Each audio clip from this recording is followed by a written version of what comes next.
Welcome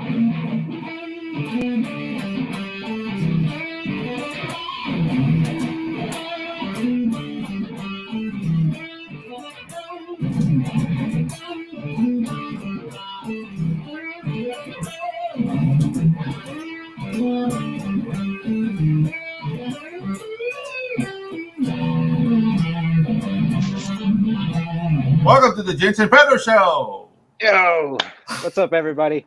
All right, yeah, we're definitely trying out this new theme music bit here. We're gonna settle on something hopefully in a couple weeks here. Yeah, a little original creation here. Yeah, I'm gonna be recording something, but up until then, we're taking requests. How about that? All right, that's actually fun. Yeah, so put your request in the comment section for next week, and we'll see what. Nothing by Dragon Force. Thank you. All right, guys. So we had a really great guest today. His name's Chris Fisk from Infinitales Chronicles. We got a little too into it before we even got our socks off behind the scenes there. Let's go ahead and get the man out. Boom. Yeah. Chris. Hey. What's up, buddy? How's it going? I don't want that to fall apart. Thank you for joining us, bro. Well, thanks for having me. Absolutely. This is an amazing looking book. I haven't read it yet. Ginge has, but it looks really great. I really like the artwork. I mean, and this is kind of a curveball on how the story originated and how this book came about. So we have a lot of things to talk about today, guys. So sweet. Absolutely. Yeah. So before we get started, Chris, I actually want to ask you, bro, is that like a full-size standee in the background there? Oh yeah.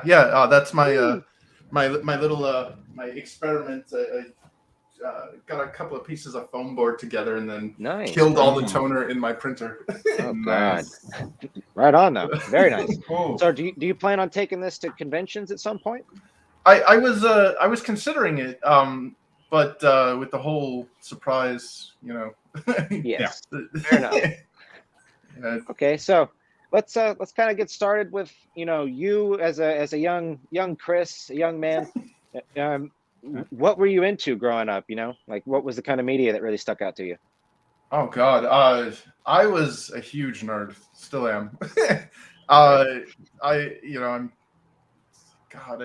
It started actually with the nerdy stuff. When I was a kid, it was all Saturday morning cartoons and the like Ghostbusters and G.I. Joe and all that stuff. I wasn't a smart kid. I was a pretty dumb kid, actually. I severely dyslexic. Reading was not my friend. Literacy was, within my grasp. But I had a nerdy friend who said, "Hey, why don't you come to the library? They're making a fantasy club." And I was like, "Oh God, I'm gonna get beaten up." Yeah. So I ended up going, and the librarian there introduced us to Dungeons and Dragons. And to me, that was the that's where it all began. It was like the Hitchcock camera moment, Yeah. Awesome. And I got bit by the I can do that too bug. And again, being horribly dyslexic, it was kind of one of those things where it was like, okay, you're gonna have to learn to read. So I'm at the library. Sorry. Okay, I have a nerdy question. Sure. Which D&D edition you got into? So I initially started with second edition. So AD&D. Yeah, AD&D second edition. I was introduced to the world of Kryn from Dragonlance, and that was crack for me. I mean, that was wow. And I read it all, and this was before the age of the internet. So any information I wanted, I needed to go to the library and plumb into the depths of like the encyclopedia sets and all this stuff. And the thing is like the library had most of the books, if not all of them. So it was kind of a pain where it's like you'd have like the Monstrous Compendium or something, or like the rules book or the Dungeon Master's Guide. And then it was like, oh, but the player's handbook has been taken out. No! Oh, shit. Yeah.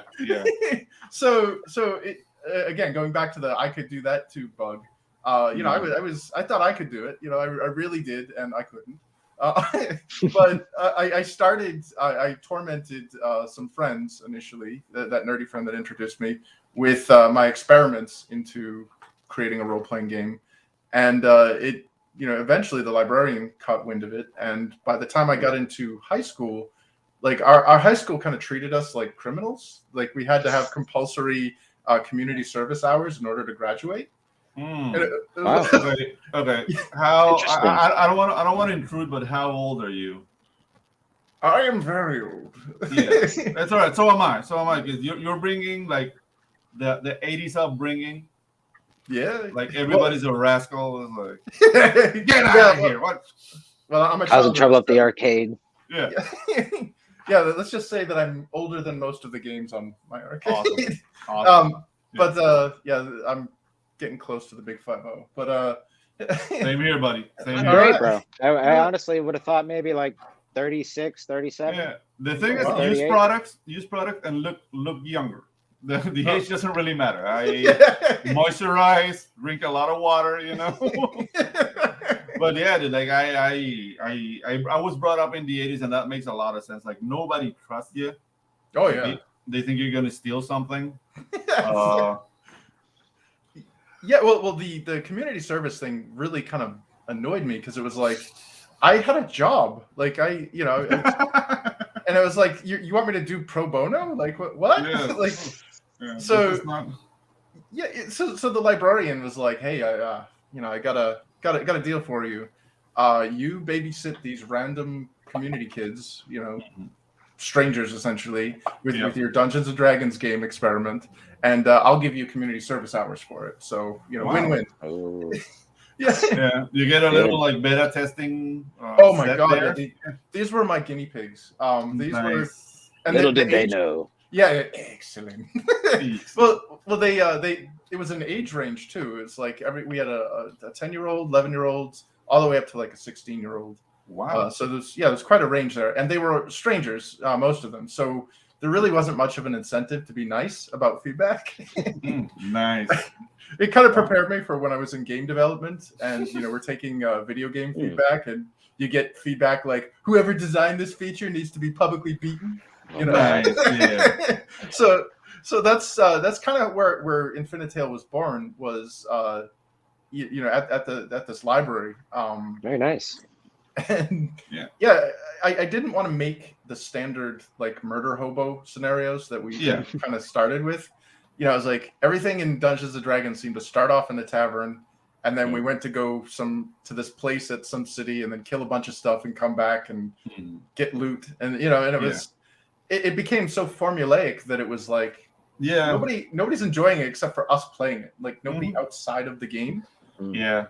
And the thing is, like, what D&D taught me is not to respect corpses. Yeah, give it to me. You got something in there. You got something in there. Come here. That guy is like, I took that thing. Like I haven't played in years, but I am a big fan, and I play all the way to. I mean, 4th edition killed it for me. Like I hated it completely, and then they say 5th edition is cool, but I don't trust them. So fool me once. Fool me once. Yeah, so that's the thing. Like I'm really I have a warm place in my heart for role playing games. So knowing that Infinitale comes from that realm, it gets me interested. Like I'm gonna get things like I'm in Panama, so it's harder for me to get stuff. But I'm getting Infinitale though. Sweet. Well, thank you. The game was designed as a collaborative storytelling system. Yeah. Like I wanted to create something that had its own market, where Dungeons and Dragons, in my opinion, kind of cornered that market. Where it's like, sure, we had a lot of we had the World of Darkness. At the time it was just Vampire the Masquerade. Yeah. Like Games Workshop stuff. There was GURPS. Palladium. Like all the stuff. But it was like, what could I do differently? Like what could I bring to the table that be like, what was this nerd over in New Hampshire? Yeah. Like what's he going to bring?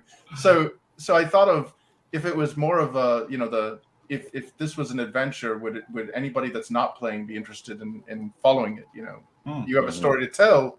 Is it worth telling? And that was where like the Infinitale kind of concept was created. Was we had this system of infinitely creating stories. Like in Dungeons and Dragons, I know you can buy modules. Buy an adventure, and any player is privy to that adventure. They could read it, they metagame it or whatever, and it's linear. It's in game design we have the terms of sandbox and railroading. Yeah. And a lot of the modules are very railroaded. It's like there is a specific destination, and how do we get those players to that destination? Yeah. And with the Infinitales system, it was, oh, so we have one of those players, the ones that the rules referee, the one that excuse me, I have an 18 charisma and I'm a cleric, so 1d6 followers will jump in front of whatever dragon you throw at me, So, I'm getting flashbacks. Excuse me, game master. This isn't how that works. Yeah, exactly. Game master, I rolled a 19 and I have a +6 modifier, so I can definitely grapple the giant worm. Yep, you got it. So with that said, it was, well, how do I mitigate that? How do I get it so that somebody can replay this adventure over and over, or somebody that's metagaming it, so to speak, will have a curveball thrown at them, and they're like, "Oh, wait a minute, what? I didn't expect that." Like, and that's the beauty of tabletop role-playing games, and that's why I think, in my opinion, that's why 4th edition Dungeons and Dragons was such a betrayal, is that it was a video game. They basically converted World of Warcraft into a mechanic set for tabletop.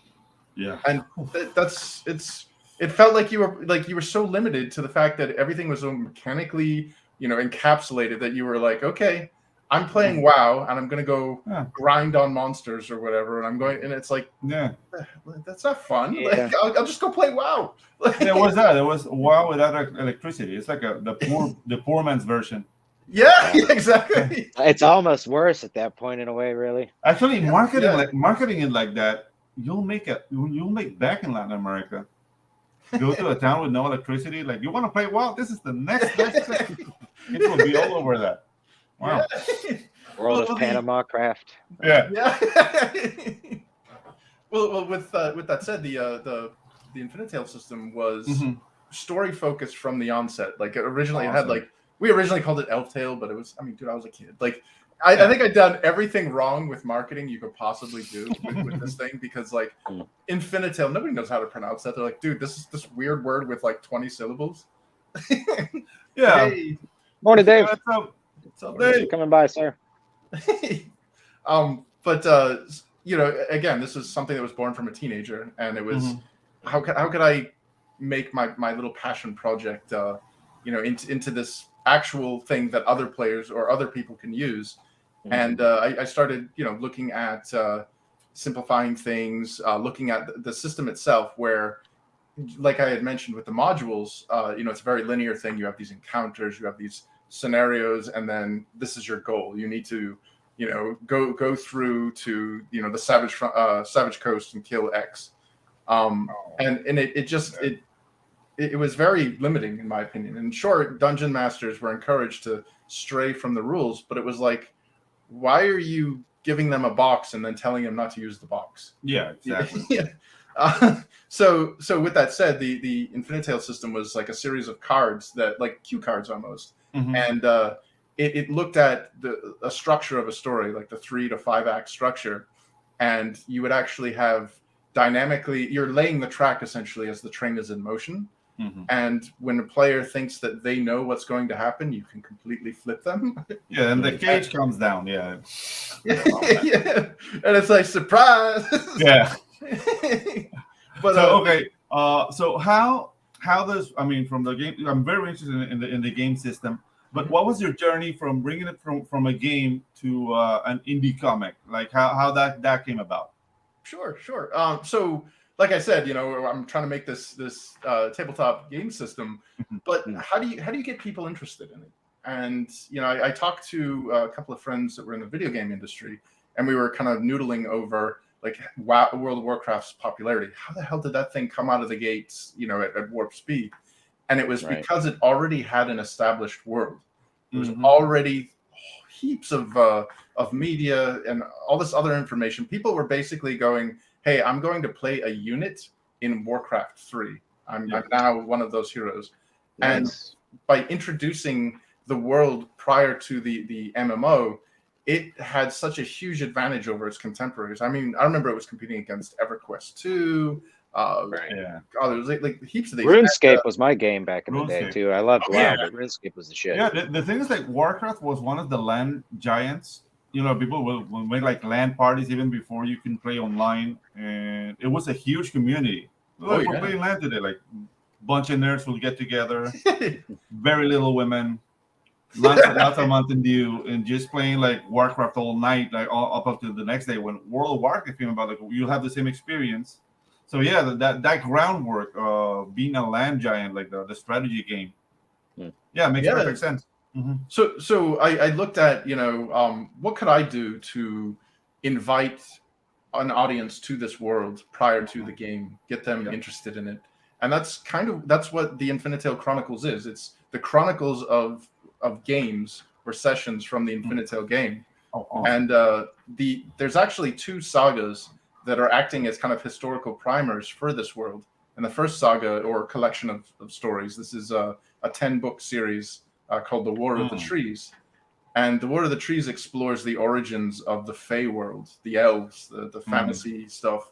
There's also another world in the game, and the game itself actually takes place after these stories, because I'm encouraging, part of the game is, and again, this is super nerdy, but that's all right. We're in the right place. We're in the right place.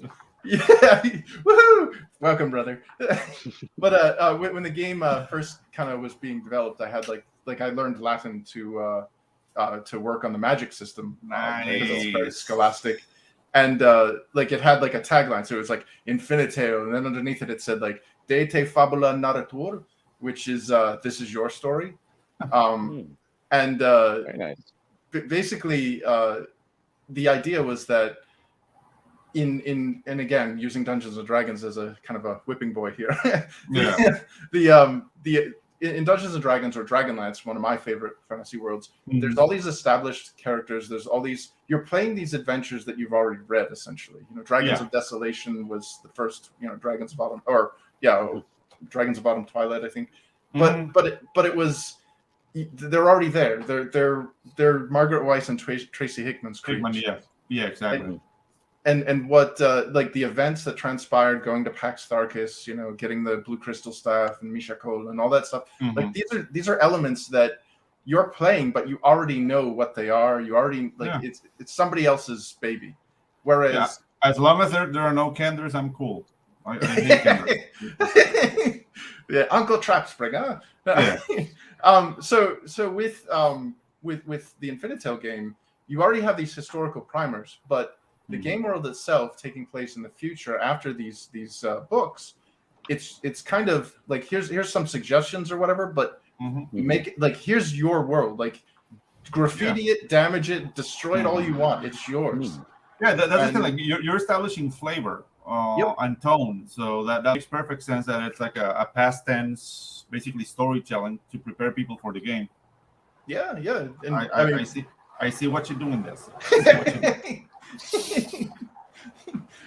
So yeah, the other world is the world of men, the mundane world, the world of Munadea, and it's not a magical world at all. Like it's basically Dark Ages, like medieval Europe, Far Eastern cultures. It's a whole bunch of stuff that I was able to steal from. I guess I culturally appropriated heaps of things. When I was in the library. It happens. It happens. And that's where the game takes place, is in Munadea. But something transpires in the War of the Trees that leads from that world to this one. And you've got these 2 clashing factions of the supernatural, the Fae, the Eldritch, versus these mundane and religious and grounded, like two very diametrically opposed factions. But they could work together because there might be a 3rd or even 4th faction working against them. It's up to the storyteller. Awesome. Okay, so you're really planting intrigue here, and absolutely. Okay. I mean, without spoiling, because we wouldn't want to do that, but this crux between the Fey world and the mundane world, is that an intricate like story point, or let's just say where this story spring from? Yeah. This this first book is called Second Genesis, and it's it's kind of a weird, because you can't have a second Genesis. That doesn't make sense. Genesis is literally the origin of all things. It's the beginning. It's like getting born again. Well, people get born again. Yeah. Well, this is this is like a universe created again. This is Okay. like so. What we learn is that everything that our main heroes or our main character has ever known as true turns out to not be so true, and that their origins themselves are called into question. Everything they basically we kind of start the story through the perspective of people called the Elvar, which is basically the fantasy elves of this world. Yeah, and they're basically spoiled pretty people.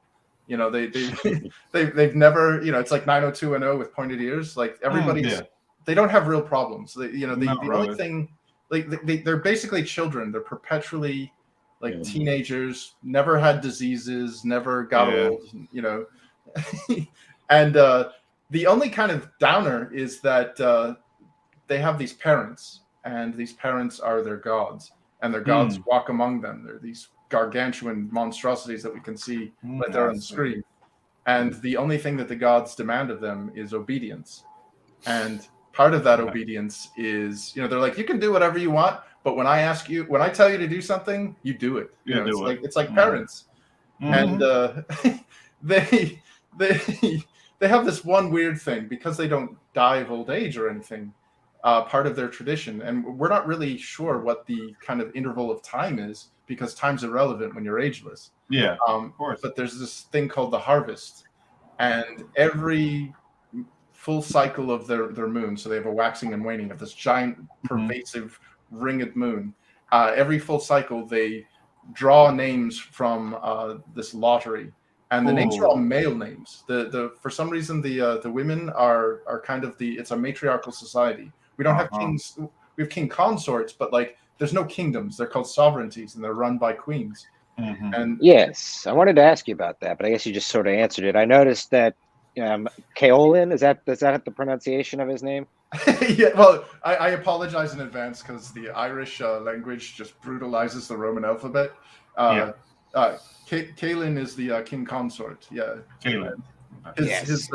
His wife, Queen Ashlyn, the queen of Tirigothan, or the land of the tree.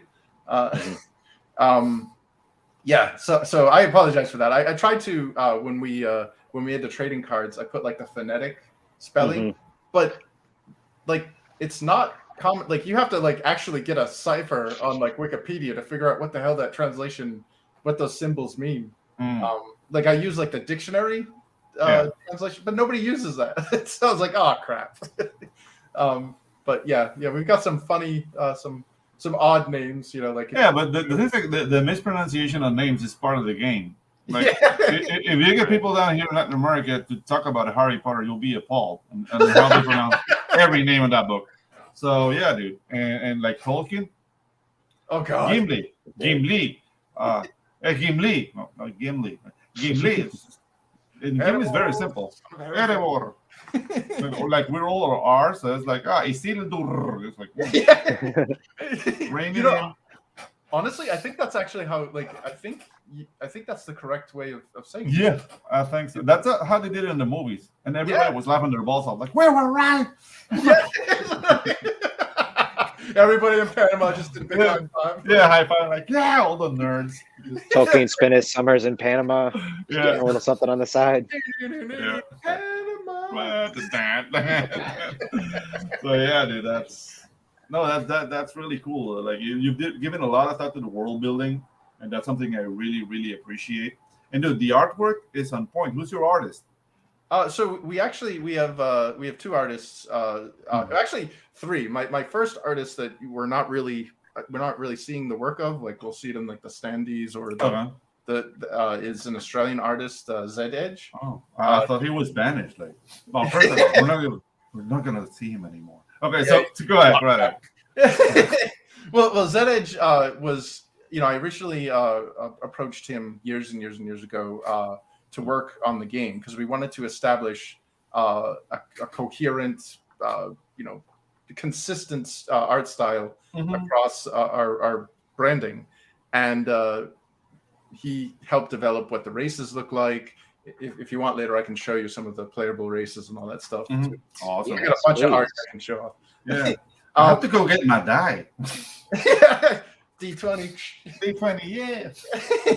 But so there's that edge, and then I approached this guy Zen over in California, who he has a company called High Concept Media Properties that helps people like me that were clueless about creating comics. That was something I wanted to ask you about as well. Actually, was I noticed their ad in the back of the book. It had me really curious because they look like it's a full service bit. Oh yeah, it's end to end. Zen helped me contact. Like basically, he was the guy that reached out to the artists, wrangled in the artists, and our penciler / inker is Antonio Brandao. Brandao.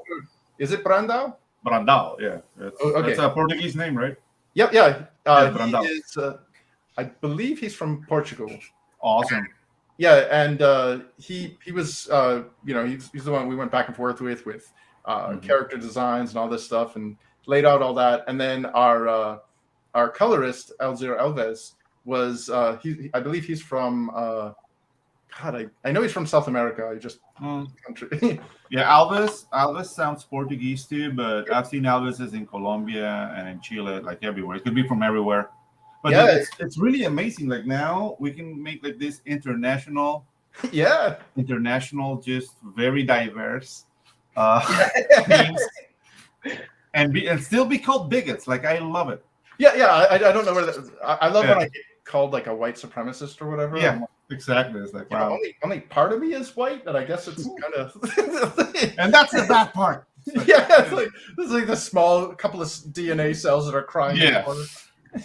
No, dude, but I mean the book looks amazing. You have a great team, and I'm always amazed that people like from all different. I mean, English is my second language, so I might say things that don't make sense sometimes. But being able to communicate like that and get finished product like looks like this with people from different cultures, dude, it's just amazing, man. So congrats. Yeah, thanks. Yeah, it was a blast working with everyone too. So awesome. Yeah. So Chris, could you kind of give us a little insight as to what the first the first arc of, or at least just give us a little pitch, I guess, for what the first book would be, like a little summary, if you don't mind. Okay, before you start, Ristolian Dave is making a very good point. Uh-oh. Oh god. All I see is an elf supremacist. I see no dwarves. I see no gnomes. Yeah.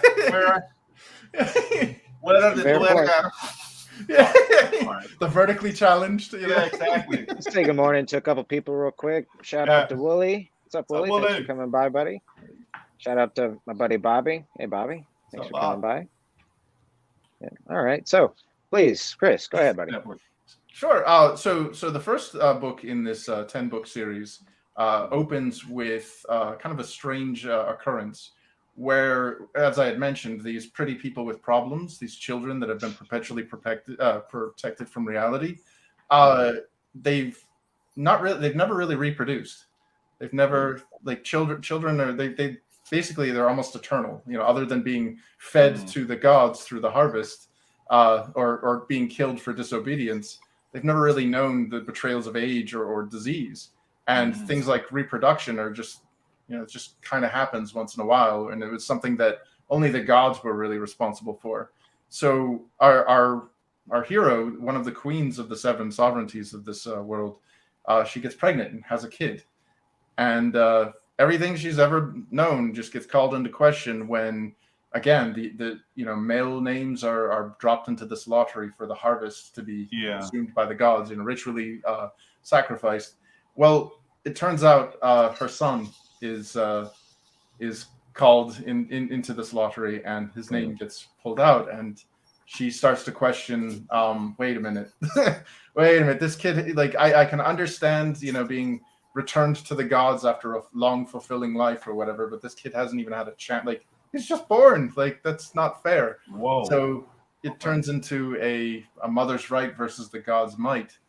And again, disobedience is met with brutal, swift reprisal, and so she's extremely terrified of all this. And another thing that had happened during her pregnancy, while she was giving birth, actually, is she kind of slipped into this like coma, and she started seeing these bizarre visions. And within the visions, she was being told things that didn't make sense. And she was being told to go to certain places and find certain things. And she's like, okay, I'll try to do that, as she's, her health is deteriorating, which is another surprise that, an elf that has, or elfar that has never experienced infirmity is kind of enduring. So her confidant, her king consort, her husband, decides to take on that mantle of responsibility to go check out. Well, okay, I'll humor her. She might be going nuts, but she's telling me to go to this place. I'll do it for her, and one of two things will happen. It'll either prove that my wife is nuts, and that she's not long for this world, or maybe what she's actually saying is true. And oh God, I hope that's not the case. Yeah. Okay. That's basically where our first story takes place. So okay, I don't have my mind in the gutter right now, but it just raised the question. So, did a god went to the queen and say pregnant, or did she use the physiological normal ways? You're a bunch of super sexy teens, and you have no consequences. There's no such thing as the herp. There's no such thing as if. God. What are you gonna do? Giggity, get. Yeah, awesome. Going wild. Just to keep things level, is that question like, okay, that would really suck. Like if they're children and a god just come like walking like that, that would blow. So yeah. Right. Yeah. Right. Be prepared. Accidentally hit some dude by the sun, just standing like a big of apples in his hands. Just flies everywhere, and he's got a big pregnant belly. Like It's too much Fey wine. Yeah, exactly. Too much Fey wine, and they call that god the baby train. Like, yeah. Arnold Schwarzenegger and Jr. Yep. Yeah. So, awesome, man. Awesome, dude. I love the drama point here. Yeah, it's a fair question. Like God's might versus mother's right. I like that. When I read the book this morning, I'll say that I definitely felt bad for the elves. I'd say I'm definitely on their side. I kind of took it a little bit differently. I saw it more as I guess I didn't necessarily see them. Sure, the kind of being unable to die definitely leaves you, with whatever to do. And I guess if their only rules are to follow, like to me, right out the get-go, I was like, they have to listen to these gods. I was like, oh God, that just doesn't. To me, I'm already like, like if I'm under that kind of rule, I'm like, I don't like that. But and then like the sacrifice bit, I was like, I'm sitting here and I'm like, man, that's fucked up. But I'm kind of, you wrote it in a way that I was definitely on their side, so I'll say that much. Sweet. Yeah, that intro there where a certain guy drops something and Right. So, could you talk a little bit about? I'll pull up. So, is the Infinitale website, the InfinitaleChronicles.com, is that the video game website? Oh no, that's for this book series. Okay.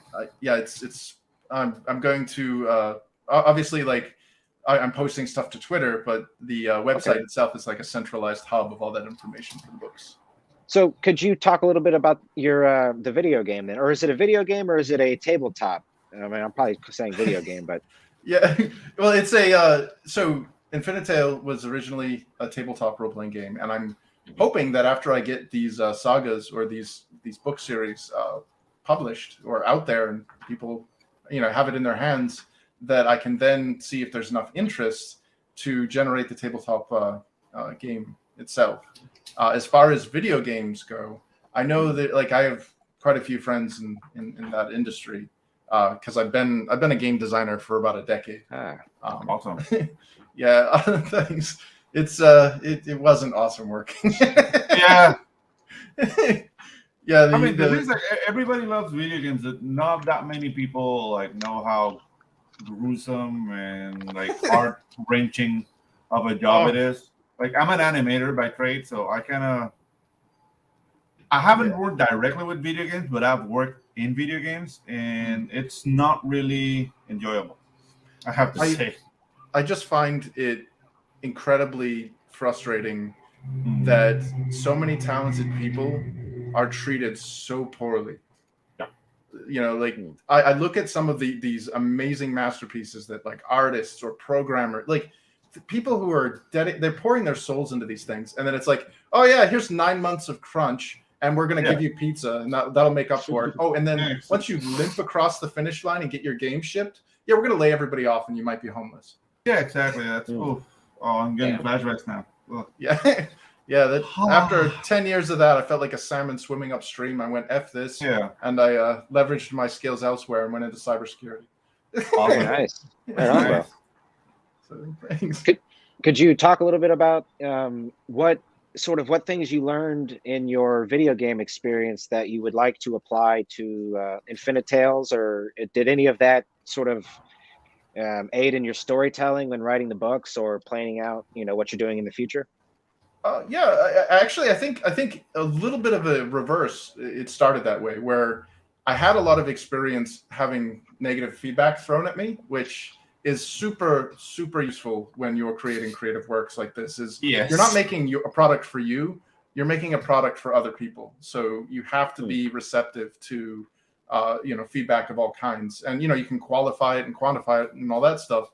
But at the end of the day, that is a very useful tool, especially as a game designer, is you want to get this socialized. You want to get this in front of people's faces, and you don't want to use your friends as feedback. You want to use people like I got a friend, Oscar, who he and I rib each other all the time, and he's not afraid to just tear into, like, he actually helped proofread along with a couple of my other former players, and like his feedback on the initial pass was, I can't really say it here, but dude, this is effing terrible. Dude, I have a friend like that, and he's not ashamed of that. He's within the spectrum of autism, and that makes him brutally honest. Yeah, so that guy will like put a bazooka to your face, like, no, this sucks. And that's needed. Yeah, that's right. Yeah, and I brought that initially into when I was working in video games, because what had happened was, after I had graduated high school, the real world kind of took precedence, where I needed a job and and all this other thing, and life just got in the way. I went off to university, and I just didn't have time to continue with the games, or I was in different parts of the country, different parts of the world. So I didn't really have that ability to sit around with a bunch of friends to play this, because they were having kids and growing up and doing their own lives. So after I had left the video game industry, I was kind of creatively constipated. I was like, kind of depressed. Like, well, what could I do that is within my own purview, my own? Whoa, I don't know why those aren't loading. My bad. Hit F5. No. So Jesus, Ginge. We'll just sit here for a second. It looks great, though. I love the artwork, bro. Yeah. Oh, thanks. Go ahead. Thanks. Let's see. So yeah, I wanted to make the tabletop game, and I was like, the world has kind of moved on from that. We're in video games now, but at least it's something I can do within my own kind of power. Like, when you make a video game, it's a collaborative thing. I mean, there are a lot of people that are involved. Like, I'm not an engineer. I'm not a programmer. I can script, and I can script poorly.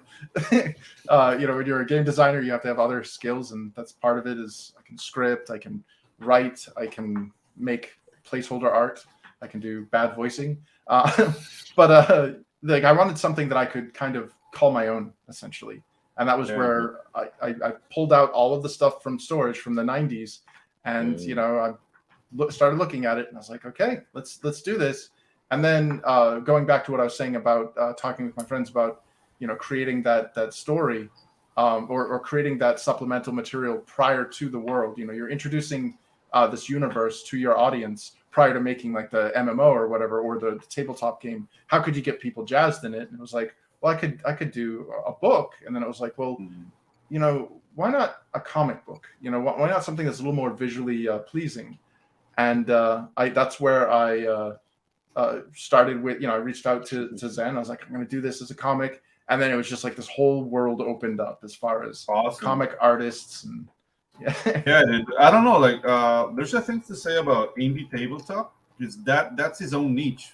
Like the thing is, like if people measure their success to, I'm gonna beat Wizards of the Coast, or I'm gonna beat the mainstream. Like that's dude. Like, if you create your game, put it you crowdfund it just like you did the comic book, then you'll be surprised. Like there's a lot of people who are really interested in new systems and in new ways to get this fantasy tropes interpreted.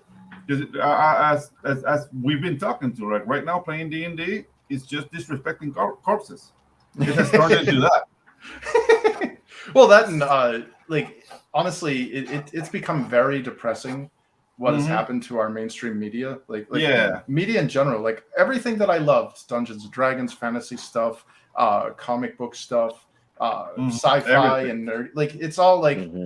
Like when I honestly saw something that somebody wasn't saying, like ironically, that like orcs are racist because they're representative of black people, I was like, okay, we're done. Dude. We are done. Like, dude, I've been. That's actually exactly what came to mind just now when you said that. I was like, dude, I've been that's playing insanity. I've been playing tabletop that's racist for half my life, and I've never seen an orc and say like, that's my uncle. Like, no. I have, but yeah. We all know somebody that looks like an orc, but it's not like because of his race. It's just that he's just an ugly motherfucker. You know? Yeah, Ron Perlman's in trouble. Yeah, dude. Ron Perlman has a very that guy better have the talking points on if he gets the women. That's a rough one. But yeah, dude, like I don't know, like I see that, and then like like no more drow, because the drow are like dark skinned, and dude, what is going on with this? Yeah, dude. I think it's probably just my internet or my StreamYard or something. I've got some tabs open, but it's just stuff for you're getting a case of the Latin American internet, Jen. It's your association with me. I'm sure the website looks much better when it's not running through the internet here. I like the simplistic approach. I looked on my phone. I was like, oh God, what the hell's going on? And I was like, okay, everything's fine there. So whatever's happening here, like that's all me. My bad. Yeah, the wow. So yeah. This looks great, Ginge. I love it. I know how simple the page is. So you showed me some artwork, or at least a little like snippet of book 2, and since that's not sort of loading up here, do you want to talk a little bit about book 2, like the process you've got so far? Any artwork you'd like to share? What can we expect story wise? Any? Sure. I mean, you've said you've read through book 1, so you're familiar with how it ends. Yes. And book 2 will pick up directly where book 1 obviously ends. It's going to go right into it. Initially, it was planned as all 10 books as one big book, but financially, I could not shoulder that. Yeah. So we kind of broke it up into these 10 parts. 50 pages is pretty decent for a comic. So yeah. Yes, absolutely. Yes, it is. And at the price point, it's really good. For $18, 50 page, yeah, it's kind of like the standards of what people. Actually, it's less so, because right now the price range is at 25. I think it was at like 25. It's all right for a 48 page and up. So yeah, dude, you're actually doing a bargain here. Sweet. So here's a couple little things I'd like to ask you about. Could you talk about the design process here on making the box? Like, I think you posted kind of the 1 + 1 = 2 image, and that was it makes perfect sense. I have the Cataclysm Collector's box that I got way back in the day. I love this mouse pad. It's the only mouse pad I've had for like 12 years now. But yeah, what was it like designing this box, man? It's a freaking beaut. Oh, thanks. Talk about your box. Just to talk about your box. Are you assuming my no, just kidding. So the inspiration originally started when I had ordered Sunsworn from Bloodbond Books. Awesome. And that's Red Gaze, right? Yeah, Red Gaze. Like I got the same thing with Bonds. So he and Nerium, like when they delivered this, it was like, wow, you're getting like an awesome package here. And you know, I really like. I fell in love with this. I was like, this is how I'm going to ship a book. But I looked at, well, how could I aesthetically differentiate myself from, you know, what Sunsworn's doing? Like, this is like a movie poster, and then you got like the nice logo on the back. And I was like, well, you know, I do have a background in graphic design and product design. So I said, well, why don't I make it resemble a product that's actually in the book itself? This is the Book of Dragons, you know. It's yeah. But you know what it reminds me of, and I'm not saying you picked it up from there, but it reminds me, maybe it's like a spiritual child of the third edition graphic design of Dungeons and Dragons. Like, oh yeah, those stones. Like that's to me like the best looking like D&D books, and that reminds me of that. So really good job, man. Really good job. Thanks. And then we've got the was it the Tree of Ages there on the back? Awesome, dude. That tree on a teacher on a baseball cap. Sweet. Yeah, it's the. I don't want to give away too much of it, but it's a holy symbol that is representative of something in the that you actually get to kind of introduced to in the first book. So you said you have a background in product design. That's definitely something I wanted to ask you about. I mean, there's a lot of. Did you design the box yourself? Did you design also the standee? I have mine around here somewhere. And also, when I unboxed it, there was that layer of masking tape on it. That blew me completely by surprise. I had no idea it was masking tape. I thought I was like supposed to angle it in the light the right way, and it was going to come through. And I was just like, I felt dumb on stream. I was like, all right, I'm gonna act like I know what that was. But after I turned the camera off, I was like, let me get this. It looks great. That's actually my failure. If you look on the underside of the box, the little standee box, there's a warning, and it says, be sure to remove both sides of the protective. Yeah, it's at the very bottom. So if you're and there you go.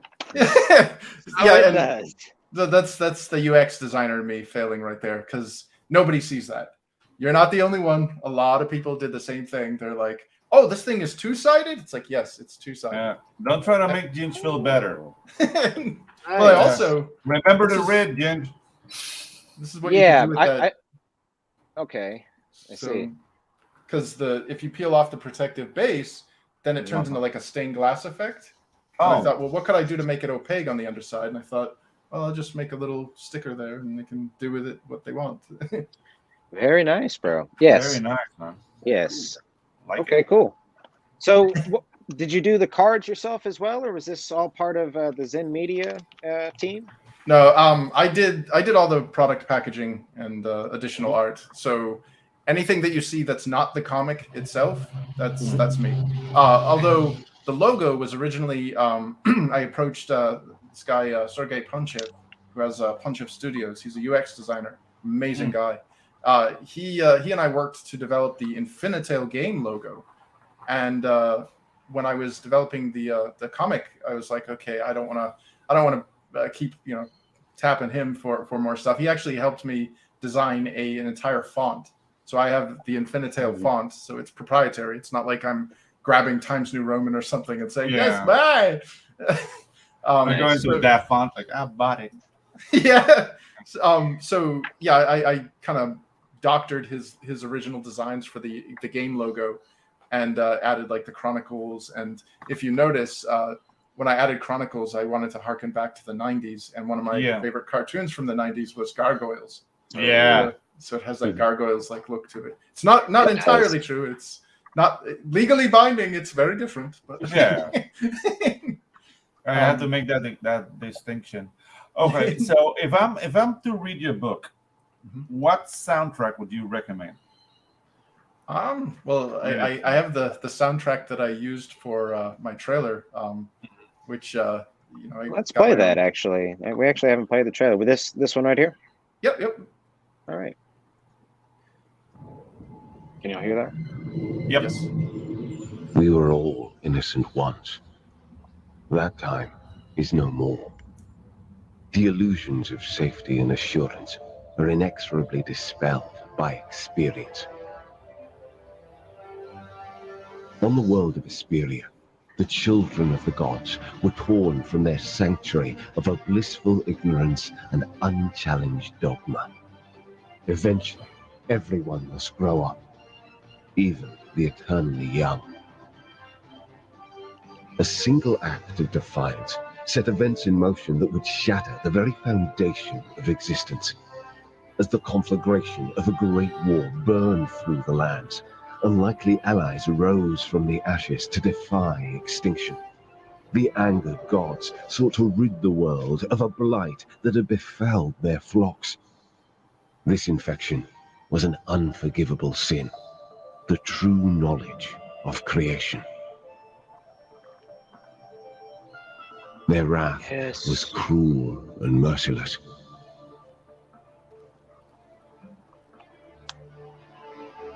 These are the tales of the great war that destroyed our world, and of the heroes that led us to new lands beyond it.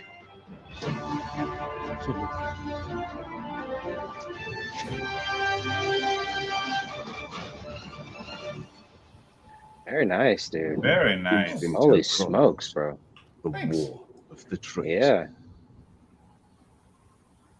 Okay, guys, if you haven't gotten this book, get it. Ew. That was freaking sweet, Yeah, man. I liked it a lot, man. Yeah, Awesome. absolutely. Thanks. Yeah, So- that one's the cards as well. So Man. So actually in that trailer, I guess I don't want to spoil it exactly, but I really did enjoy the creature design that you did. As the heroes get to, you know, where they're going at one point, they have to fight that one particular monster. That was pretty sweet. And I remember after that scene when they, you know, make it to safety, I'm like, man, I'd really love to watch two of those monsters just duke it out. oh boy. Yeah, I wonder what book two. I love how you try not to spoil anything. Like, remember that thing that happened in that place? Then people, yeah, that was awesome. Go Yeah. buy the book. It's still Yeah, buy the available. book, guys. Buy the book. Sorry, Jim. That was just No, fun. you're good. I mean, yeah, I don't want to spoil it, but I mean, there is. You're doing a great job. You can kind of. It's funny. I don't want to spoil it, but when you see something in it, for me, it was like, okay, I see that. Like the cover. I'll just say that the cover's there. I'll say that. Like there's something on the cover. All right, I'm gonna keep talking. Anyways, Yeah. so what kind of design do you have as far as creatures? Do you guys have more stuff, you know, that you just have, you know, lying around? Do you have more creatures designed? Oh yeah. You know, what's Yeah, going on this is over an there? entire bestiary of You have a monster manual, that right? oh yeah. So the again, there's two worlds. There's the world of Esperia, which is the Fey world. So everything, all the kind of the flora and fauna is, you know, very fantastical. Whereas the world of Monadea, the mundane world, the world of men, is kind of more grounded in our world. So when something happens after these books and the two worlds collide, that's where we start getting kind of the folklore and the strange, you know, like, where the hell did a griffin come from, you know, or like a wyvern, you know, like why would that, you know, where did they come from? How did that exist? It's not a naturally made creature. It's not something that was native to the world of Monadea. So Right. Very nice. So basically, things that will make Darwin go, yeah. Well, I mean, that's the thing is because we're looking at this Fey world that has been kind of had these custodians, these gods that have tended to it. Things like natural evolution have been kind of kicked to the curb. yeah, awesome. You know, but once something happens and we start seeing the events of this unfold, we realize that, well, when you don't have parents watching out for you, you know, and the kids are left to defend themselves, a lot of those birds fall out of the nest and splat on the ground. You know? Yeah. Wow. So basically, the Monadea world is a non-curated world, basically. Yeah, it's a so yeah, the world of Monadea is a it's not a good place. Okay, cool. It's the dark ages of what almost like the real world. The only difference is that there are some races that or races beyond men that exist in this world, but in all actuality, we had that in our world too, but they died out. They were called the Neanderthals. Yeah, exactly. So Wow, if very nice. you'd like, I could show some art for the upcoming. I would like. Dude, that would be fantastic. Yeah. Sweet. All right, let me see if I can share stuff. Do you know how much longer the book will be out on Indiegogo? I mean, you're definitely getting this thing out, too sweet. I think it was like probably a week after I bought mine. It was here at my door. Oh yeah. We so we're in demand now, and we're probably gonna stick around for however long the while supplies last. But that may change depending on how quickly we can get the campaign for the second book up and running. We're hoping probably by the end of this month, beginning of next month, we'll get the mailing list started for campaign for book 2, and there'll be some nice goodies in there as well. But here's a map that I had made of the continent of Forla, which is the kind of where the 7 sovereignties reside. Very nice, bro. Over here we have where our first book takes place, over in the sovereignty of Tirhigothen, or the land of the tree, and in the city of Hafenheid, or anybody that speaks, I believe it's Welsh or Gaelic or whatever. It basically means like the flock haven. And there's a little path over here that leads right to where the something happens, where people aren't supposed to go. So right. I will be populating this map with more stuff as the story unfolds. So we'll get on, dude. Okay, before the dogs go off again, dude, I love the nerd seal you're putting into this, and I mean this in the best way, man. Yeah. Oh my god, it's so much fun. It's awesome. Oh, thanks. Well, I mean, I figure like part of storytelling is you create more world than you show your readers. Mm-hmm. You just got arrested, and you have to have your story straight. So when you have to be prepared for when the cops ask you, they throw that curveball your way, and you're like, oh, okay, I have an answer for that. It doesn't necessarily need to be a full deluge of lore. You're not dropping, this lore dump on your readers, but at the same time, if they have questions, you should have answers. So yeah, it's but dude, awesome. It looks awesome, and it looks like. It looked like an archaeological find almost. Like, I mean, is that the right level of depth to see like, okay, this is something that exists, Because sometimes you read fantasy and it's like, okay, this guy is winging it. He's doing some hip movement here, It doesn't feel like this here. So, man, awesome job, man. Sweet, thanks. Yeah, these were some of Zedge's initial concepts. When we were sending off to Antonio and Alcir. Very nice. Like example of Queen here and her. Oh, I want the pregnant variant, yeah. And Kalen here with his spear and the elfin dagger, the Waigrin. I like it. Then, the handle is nice on the side there. Yeah, it's almost like a tonpa or like a nightstick. Mm-hmm. Yeah, and well. That was the thing, is when we were designing the universe, is we wanted to make the elves a wholly distinct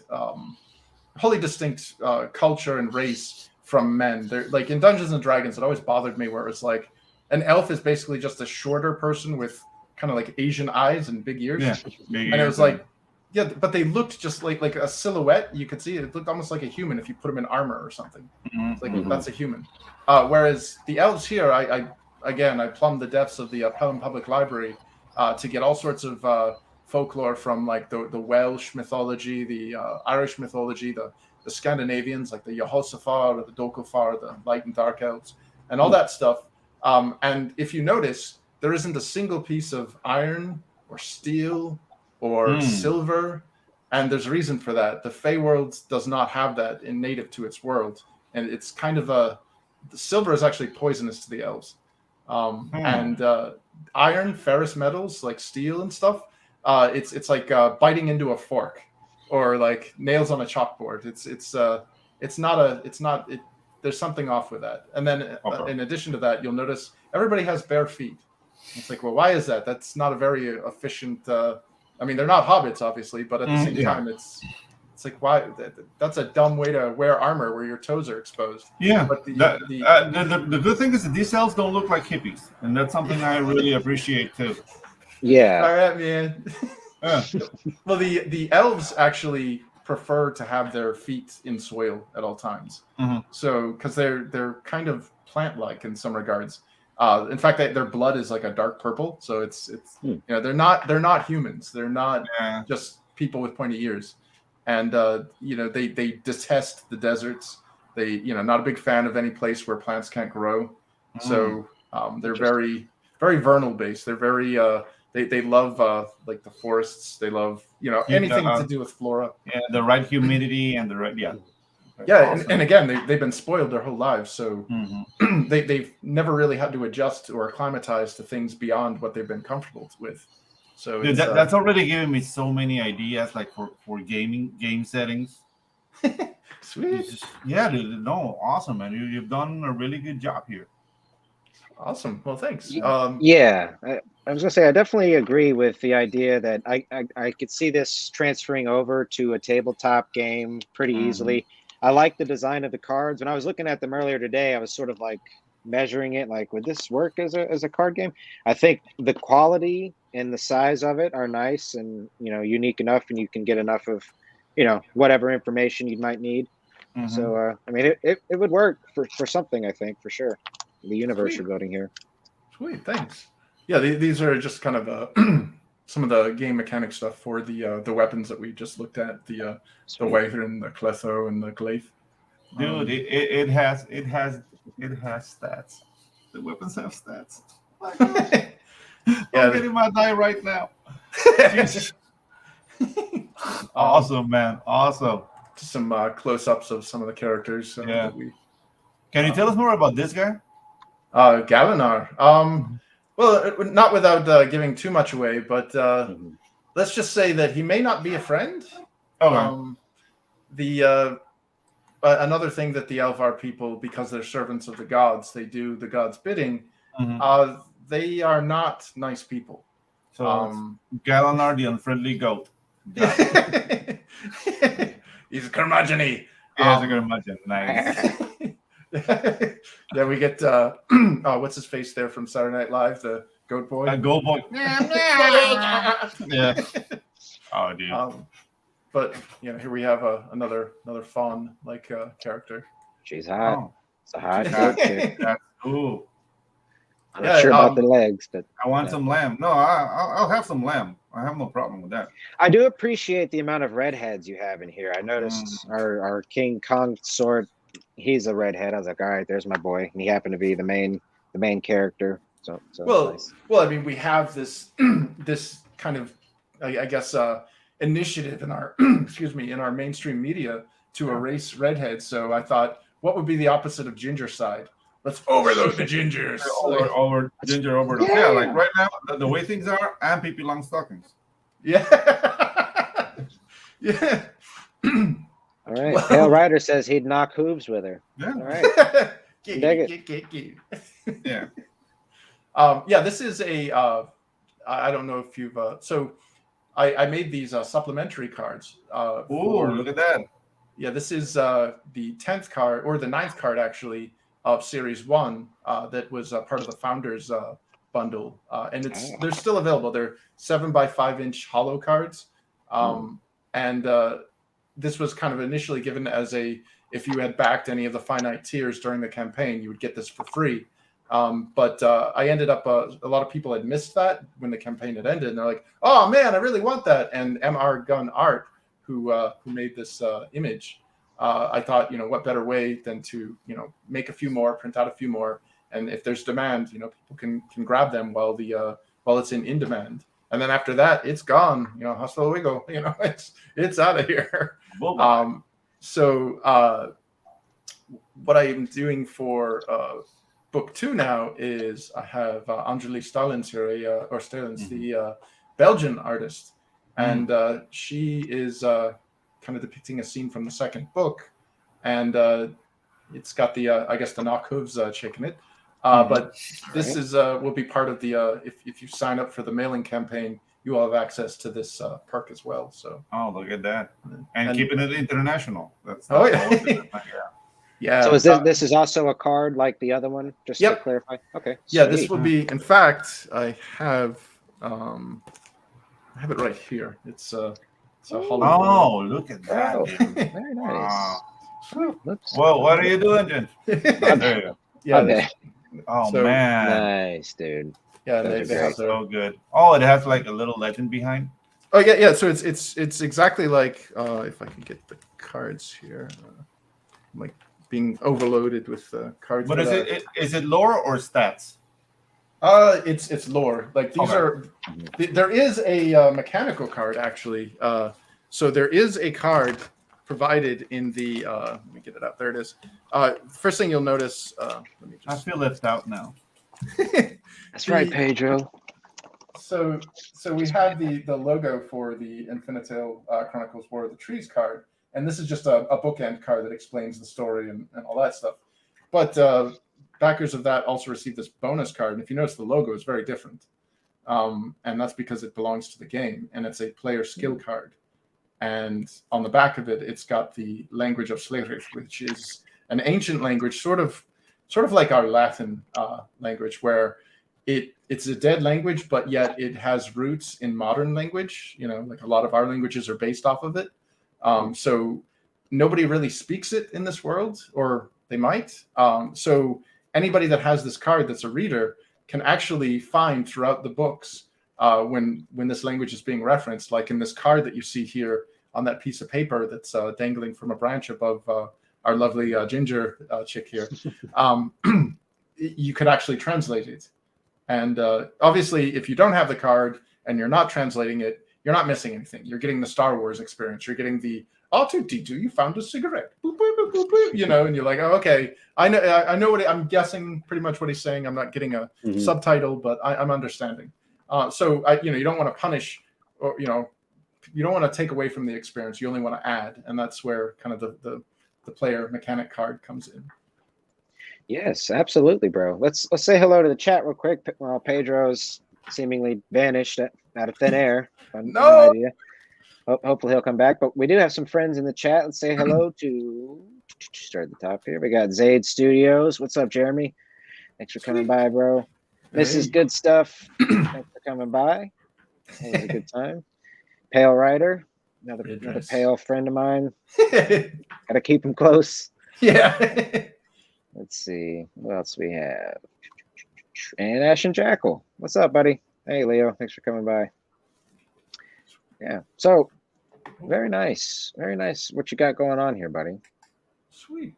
Thank you. And just to give you some preview stuff. Are you the voiceover guy for your video as well? Jeremy kind of just said something here. The translation card in that C3PO impersonation. Did you do the voiceover? Because you do have some voice skill here. No. My voiceover for the trailer was done by a professional voice actor. He's an amazing guy. He's worked in video games. I'm sure you've heard him if you've ever played like. I don't want to say he was in Legacy of Kain, but he definitely sounds a lot like a character in Legacy of Kain. His name's Chris Tester. He's an amazing voice actor. Very cool. Cool. So yeah, here's a scene from book 2, and anybody that's backed the in demand gets a mini print of this with a thank you note on the back. And it's got a little more of some Irish and Welsh folklore-ish monsters, and a couple of characters that are in the second book. I also have that was done by Kyle Punk Art, by the way. I also have, let's see if I can get this one open, by Clark O'Clisha, a variant cover for book 2. So nice. We're getting a kind of a sneak peek. Yes, I like that. I'm definitely curious what's going on in the background here. Yeah, especially after reading the first book, it's like, oh hell no. Yeah, very nice, bro. Yeah, I will say the mystery laced throughout. It's definitely keeps you turning the page. I think it's a great start to, and it was a brisk 50 pages. I mean, 50 pages kind of sounds like it might be a lot, but I mean, it took maybe 20, 25 minutes just start to finish. Good stuff, man. Oh, thanks. I'm also made excuse me, made some ads for some of our Alterna back covers. So Nice. if you get the winter bundle, you'll see this on the back cover. I also Dwarfs versus Lions. This is the an ad that you'll see, or a variant of this ad. Right on. Sweet, thanks. Yeah, let's see if I could show some other stuff. How about some game art? Dude, please. All right. So this is a lot of this is older stuff. So some of it was originally done by Evil Calvin, and here was a kind of variant of one of the elven races. And this is again for the game, not for the story. And as you can see, they look a bit different than what we're seeing in the War of the Trees. It's like the War of the Trees Elvar do not look like this. What's going on? And there's a reason for that. I'll actually show it. You're a man of mystery. You love your mystery. Well, yes, quite. So here we have some of the playable races in the game from the world of Monadea, the race of men, and we have kind of a little different ethnic breakdowns. Obviously, there's varied in culture as well, but these are your standard the human race essentially, and it's various ethnic groups. In addition to the races of men, or the race of men, we also have the wee folk. And when we were designing this, we have your standard dwarf, the Sindra, but we also have, like, we were looking at, well, how can I make like an adorable or cute race or something? Everybody wants one of those. Dragonlance has the Kender. There's the hobbits. So the gnomes. There's Baby Yoda. Yeah, exactly. Everybody loves the cute stuff. So I looked into Scandinavian mythology and found the Tomtar, and the Tomtar are oftentimes equated with the elves, obviously for good reason here, the ears. But no, they're a race that was horribly underrepresented in role-playing games. It's almost like they're like, oh, they're just Christmas elves, or they're these like gnomes essentially, or whatever. And it's like, no, these are, if you've ever heard the story of I think it was like the cobbler and the elves, the one where the elves would make shoes for the cobbler at night. I'm familiar with the Keebler elves, but not the cobbler elves. No.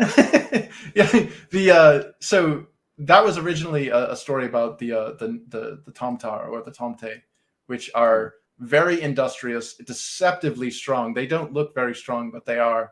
And part of their culture is that they pride themselves on their craftsmanship. So if something is Tomtar made, it's exceptionally, like, it's kind of based, like, when I was kind of looking into them, I looked at here in New Hampshire, we had a religious sect called the Shakers, and really? There's something called Shaker furniture, and part of their religious belief is if something's worth doing, it's worth doing perfectly, meaning that nobody ever half-asses anything. It's and it's you're not doing it to boost your own ego. You're doing it because you don't want to, like in their belief, it was like, God gave me these gifts. If I don't use them to the full potential, I'm kind of like flipping them the bird.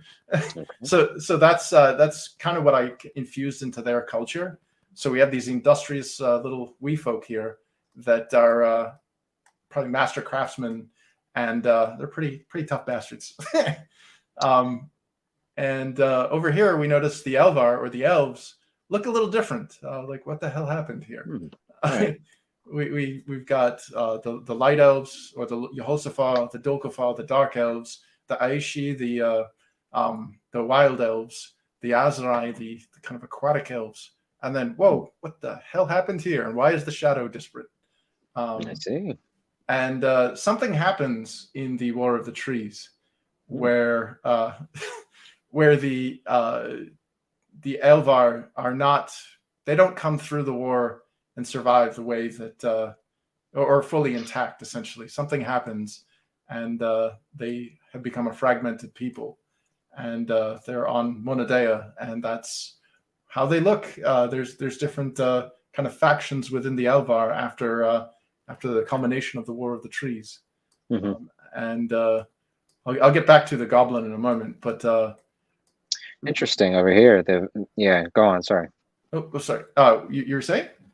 The vaccine over here. I like the look of these guys. They look tough. Oh yeah, phasing. Yeah, the Beastmen here, the Wesson, they Oh. are yeah. Sorry, again, the names are difficult to pronounce because it's like weird languages. But you have a kind of a bit of an accent. I'm curious. Are you? You may have mentioned it. Are you born and raised in New Hampshire? oh yeah. I've lived a good portion of my life here, but I've moved all over. I've lived. I have the Highlander effect, unfortunately. You know, if you've ever seen the Highlander. There's a scene where he's in the police station, and the guy goes, "You've got a funny accent. Where are you from?" You know, or you know, Nice. lots of different places. You know, boy. Yeah. So well, I also have family that's all over. So very nice. But yeah. So we've seen the fawns. We saw the hot red-headed chick fawn, and. There's the Leoni, which is so the satyrs are actually a larger group, but the only playable race within the satyr group are the fawns. There's also the centaurs, the what are they called? The lilins, which are or the naga. Basically, they're the animal human-ish hybrid races, and the Wesson here are these monstrously large, like they're like 7 feet tall here, like saber-toothed lion-esque creatures, and yeah, they're pretty terrifying. Yeah. But to get to those goblins. Yes, the goblins, please. So there are no orcs in this world. There's the orcs do not exist because obviously that's a Tolkien. You know, Tolkien did it, and then Warhammer did it. You know, you got the greenskins, oi, oi, oi. You know, and then you've got World of Warcraft. Yep. Yeah, they kind of really pulled in, made it their own. So I looked at kind of, you know, like Tolkien's original stuff, and orc and goblin was interchangeable. So the orcs here, or I'm sorry, the goblins here are a kind of a tragic race. They're not naturally made. They are a mutation born from meddling with magic. And they start off in life, if they survive birth and they survive childhood, in their hob form or their hobgoblin form. These small, they're almost, if you look closely at the designs of the race, they look like a kind of a hodgepodge of the other races mashed together. Like you can kind of see some Tomtar in here. Here you can kind of see some Elf, and there's a reason for that. Something happens where basically magic royally messes up everything, and the goblins are born and they undergo various mutations. And mechanically, players can actually invest in racial skills to mutate from their hob form to their kobold form, and then eventually to their ogre form, which is the big, massive brutes. And you know, they don't necessarily need to. In fact, there's an offshoot of the goblins that focus solely on magic, and they've embraced their chaos, and only the strong survive. And they're called the Darklings, and their skin is stained gray, and they stay in their hob forms. And part of their cultural hierarchy is it's all about cruel domination. You know, the weak are ruled by the strong. So when you see a ruler, if you see a goblin chieftain that's this warband leader who's gray-skinned and he's still in hob form, you know, he's a dangerous magi or magus. You know, he's somebody that you don't want to mess with. And mechanically, the goblin race here is one of the best suited for spellcasting classes, because magic is chaos. It's a dangerous toy or a dangerous tool. It's not something, you know, like in Dungeons and Dragons. It's almost a technology. You got like your +1 toothbrush of plaque fighting, you know, and so on. Whereas the magic here is very dangerous, and you run afoul of botches if you don't respect it. You could actually mess up a spell and inadvertently cast something you're not trying to cast. Like we had one player at one point who was messing around, and he failed a spell and he botched it, and it did something. It was like he was creating fire or whatever, and ended up setting the whole place on fire. And it added a kind of a point. like a chaos point essentially to his magic. So you have levels of your botch levels essentially, or your chaos levels, and you need to have those magically removed. There's potions that can do it or whatever. But basically, at level 1, if you botch a spell, you roll from the table or tables to determine what the side effect of that spell is, like what happened. And if it's a level 1, it's a minor thing, you know, like you might shoot out birds out of your hand instead of fire, you know, or something. But okay, very fun. As spells get more and more, or chaos levels get more and more advanced, you start getting up to the higher levels. You start getting into real problems. Like one guy was trying to project the spell and he ripped his hands off and threw them at the enemy. Ooh, right on, though. You know, yeah. The guy's screaming. He just gets hit with hands, and they're both screaming at each other like, yeah, projectus bobitus. Oh God, no. But yeah. So with that said, the goblins actually have an innate racial ability that heals those levels over time, where they're not, because they are basically chaos incarnate. They're these magically created beings. They're better able to control it and absorb that entropy where things start going awry, and that makes them kind of the fun magi class, where you've got players that are like reckless at spell casting, where they're like, yeah, I don't need an alchemical remedy to bring me back, to purge the chaos from my body. I'll be fine, and right. Meanwhile, other players are terrified. They're like, "Oh man, like I got 3 botch levels. We need to fix this because I don't want to cast spells right now." I definitely like the consequence element, though. It's I'm really curious to see how it would play out, just in the actual game. I mean, you definitely got a really cool concept going on here. Oh, thanks. Yeah, it was fun watching players kind of work around the various because like. For every kind of boon, there needs to be a bane. When you're balancing something, you need to make, if something is going to be super powerful, it also needs to have, super consequences or dire consequences. So it gives you that risk versus reward cycle. And, depending on your play style, it depends on how much you're willing to risk to get that reward. And, mechanically, we have players that, because it's not quite like Dungeons and Dragons, where it's like, this is your class, you're stuck to this, and this is all you can do, and these are your abilities, and you're done. Players are kind of given like a rubric to start, like a template, and then from that template they can kind of veer off and do their own stuff. And absolutely, yeah. Like we have here, like this was from Ginge, one of the artists that was originally working on the game. When we were looking at kind of the race of men, the kingdom men. And the class of warrior, and the warrior class is like your jack of all trades for weapons and armor. They're your arms master. They can wear pretty much anything without being hindered, and wield pretty much anything. Then you have a variant of the warrior called the berserker, which he's all about CQC, and he's not really concerned with protection as much as he's concerned with dealing damage. So you've got the triple mace, definitely like it. Oh yeah, here's pure insanity. Here's that same class now played by a female goblin that's been decked out with ogre. Death by snoo. Oh man, those thighs. No. Yeah. Definitely digging the ferocity of all the characters. Like these aren't anybody you want to end up on the other side of a sword of.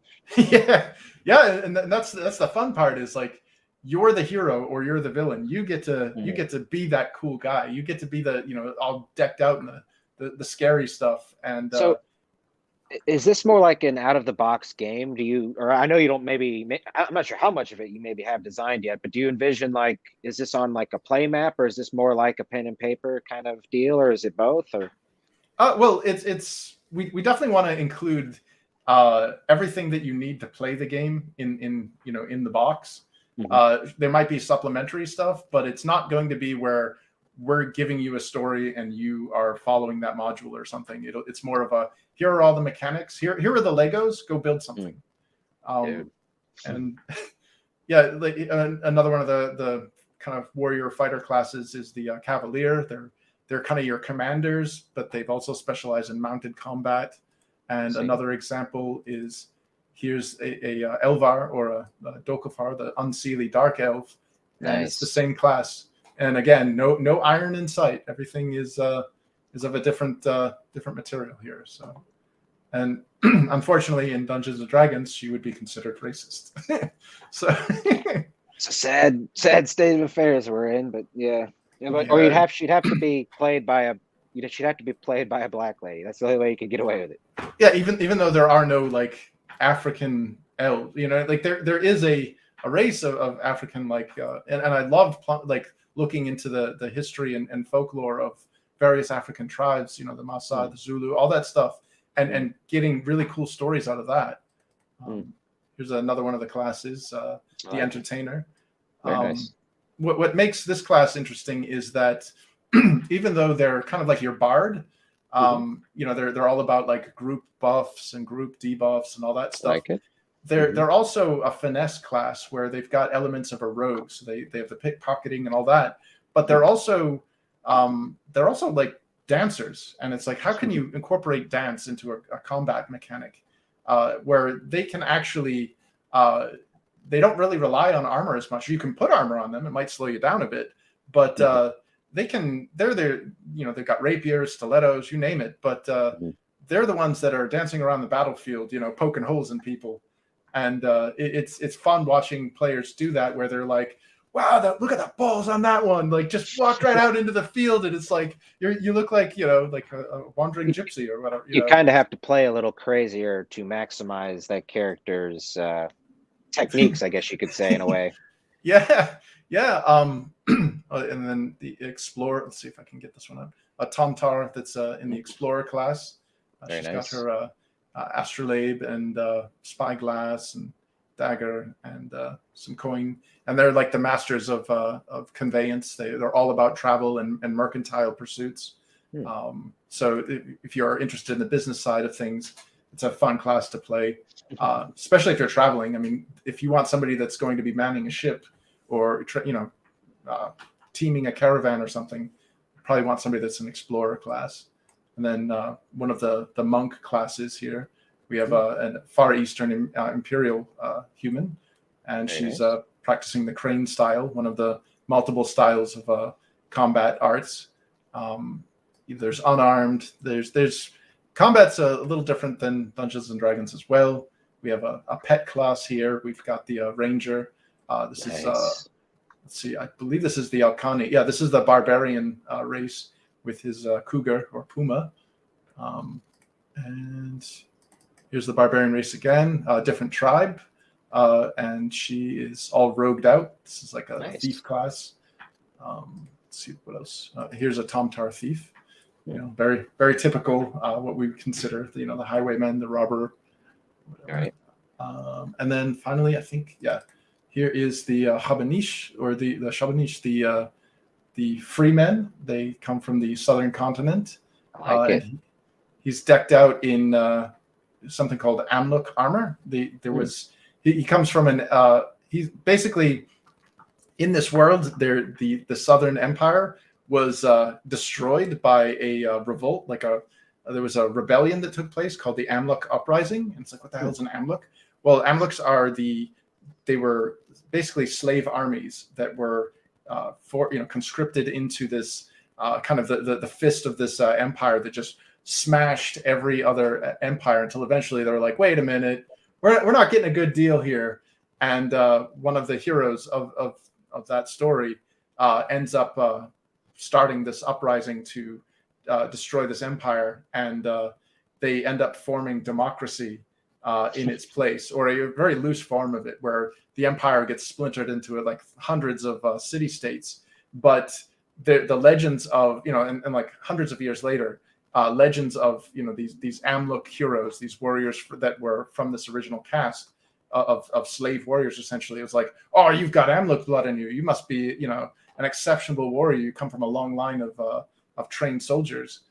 So we see some of that script on his weapon here, and it's the armor. Yeah, it's sort of gladiatorial. It reminds me a lot of that, which I definitely dig. It's a very specific style of armor there.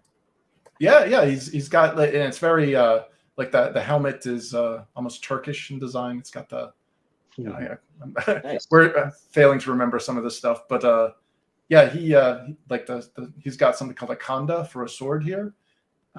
Very Middle Eastern or African style sword. It's not a piercing sword, obviously. This is a chopper. So yeah, it's gladiator meets armies, and probably some of your most badass warriors, even though they're not as big as the Right. ogres. Yeah, I can definitely dig it. I'd probably play the gladiator type, the dancer type or the bard type, sneaking around the battlefield and trying different elements of attack. That is actually an interesting idea. Yeah, bro. Sweet. Very cool stuff. Yeah, and I think that's all I have for art on that. Yeah, I mean, we've already seen the cover. Oh, actually, I can show you some covers. So this was done by Tira Kietzungen, another one of the artists that worked on the game art. This was nice. The light elves. We'll see some similarities here with a certain staff and like what's that symbol on her? That looks familiar. Yeah. Yeah. Yeah, and then unfortunately this one has some graphics for the book, but we see some dark elves here in this frosty environment, and a dwarf facing his last stand. Or it's one dwarf versus many elves. It's not fair to the elves. It's the elves facing their last stand. Yeah. Yep. Yeah, I have to agree with good stuff here, man. The colorist, it's got that classic painterly style, but these colors, especially the nighttime colors, are really, really sending it home, man. Really nice stuff. Awesome. Thanks. Yeah. So I've got multiple artists here, like Michelle Hefner here. She's worked for Riot Games doing like League of Legends art, and she's worked at Blizzard doing some. I think she's done Overwatch stuff as well. That will do. Yeah, very nice. And then obviously we've got Gonzalo here, Genzo Man. Like this guy is everywhere. Love his work. So yeah, it's got a somewhat familiar art style, but you're definitely creating your whole your own universe, and it's will feel very familiar or feel very unique to Infinitales Chronicles. Sweet. Yeah, this was a piece that I had commissioned that is basically a representation of what we did back in the 90s. This was these were the players of their characters in the Pelham Public Library. And here I am. The domino mask on that guy. Yeah, so I mean, based on what I had showed previously with those race examples, you can kind of guess which each of the characters are from there. But yeah, that's a lot of fun. That's probably the best part of playing a D&D game, is just getting together, usually with a bunch of friends, and having the weekly meetup and having fun. Oh yeah. We've got quite the stories outside of the game too. Some of them are pretty funny, but they're kind of gallows humor funny. Right. Yeah. After the library stuff had ended, we actually played some of the games at when my parents were divorced. My dad lived on the other side of town, and a bunch of unsupervised teenagers got into trouble. God. Vandalizing shit with like D20 on it or something. Bunch of roll for initiative. It's like, oh, this looks like trouble. Yeah. So yeah, I think that's all I got for art to show. Obviously there's be more coming. Yeah. But yeah, we're here. I'll stop sharing. We are in demand still, and again, and while supplies last. That's okay. Very nice. Yeah. So actually, we'll go ahead and end the show here. My laptop is at 14%. Oh no. Yeah, and I guess Pedro, he's probably lost power or something. Oh no. Yeah, he's down there in Panama. So But Chris, bro, thank you so much for coming along. Thank you for taking us into your world, dude. This has been a lot of fun. I really enjoyed reading it, and I'm hooked for what you do next. I'm also really pleased to hear how quickly you're coming out with the next volume, or at least that you're launching the pre-launch, hopefully in a couple months here. Yeah. Yeah. Do you think I should show him the prototype that I showed you guys earlier? Oh, please do. Please. All right. So we've seen currently. Oops. The cardboard box that I've been shipping out and all that. But after looking at what Alterna has been doing, I thought maybe I could make a kind of a new and improved version. This is obviously a prototype. There's a lot of things like it doesn't say the War of the Trees on it. And then on the back, it's got an empty cover. But the basically, this is because it's a little more expensive to make. I'll probably limit this to a smaller amount of quantities. But it's your typical magnet seal, and it's got the map there on the inside. Dude, that's so nice. It's got all the fun stuff in there. Hell yeah! You can hold multiple books. So yeah, and some of the variant covers that are no longer available. Nice. So, yeah, very nice, dude. That's what I'm working on, and it's a little bit different in size. But I figure for book 2, if I make like a deluxe perk or something, with a limited number of them, people might like that. Absolutely. I would definitely get one myself. I got my Alterna, from the latest thing the other day. And this is a really nice case. So I'd love to have the Infinitales Chronicles stuff and something like that. So right on, brother. All right. Yeah, we'll go ahead and end the show out here. I wanted to at one point make a joke, call you the Kingpin, so I think I will do that now. So I want to thank Kingpin Chris Fisk for joining us today. And man, really great project, guys. It's still available on Indiegogo right now, so don't be shy. Hop in, get you one, and he will send it to you pretty quick. So you should be getting that, real soon. Okay, everybody. So thanks for joining. Chat, thanks for coming by, and we will catch y'all next week on the Ginge and Pedro show.